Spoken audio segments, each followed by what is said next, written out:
Hello বন্ধুরা, তোমাদের সবাইকে মনসাস ব্লগে স্বাগত। কেমন আছো তোমরা সবাই? আশা করছি ভালো। তো তো বন্ধুরা, দেখতে পাচ্ছ গরিবের একটা স্বপ্ন পূরণ হয়েছে। এই যে আমার বাবার খুবই স্বপ্ন ছিল যে বাথরুমটা একটু সুন্দরভাবে করি। তো আলহামদুলিল্লাহ সেই স্বপ্ন পূর্ণ হতে চলেছে, প্রায় হচ্ছে, পুরো কমপ্লিট হয়নি, তোমাদের আশীর্বাদে দোয়ায়। তো ইনশাল্লাহ হয়ে যাবে। দেখতে পাচ্ছ বাথরুমের টাইলস বসানো হয়ে গেছে, তারপর পাইপ লাইনের সব কাজও হয়ে গেছে মোটামুটি। কালকে কলগুলো বসিয়ে দিয়ে গেছে, এই যে দেখতে পাচ্ছ।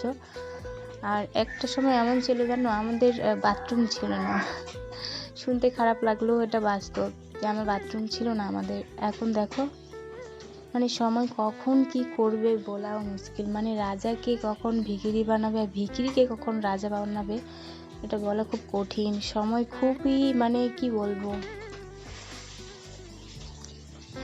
সময় আর কি বলতে গেলে কখন কাকে কি করে দেবে বলা মুশকিল। এই যে আমাদের বাথরুম দেখতেই পাচ্ছ, পাকা বাথরুম হয়ে গেছে আমাদের।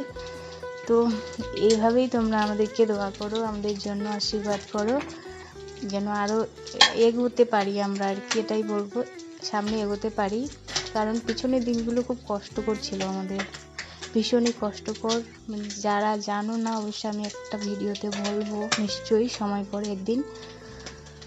খুবই কষ্টময় দিন গেছে। একটা ঘরে আমরা 3 ভাই বোন মানুষ, ওই যে এত ছোট বাড়ি ঘর, মানে কি বলবো। আর এখন দেখো আলহামদুলিল্লাহ সবই হয়েছে, ধীরে ধীরে সবই হচ্ছে। আর এই যে ট্যাঙ্কি, আমাদের একটা স্বপ্ন ছিল জানো, স্বপ্নটা বাস্তবায়িত হচ্ছে, সবটাই আল্লাহর অসীম কৃপায়।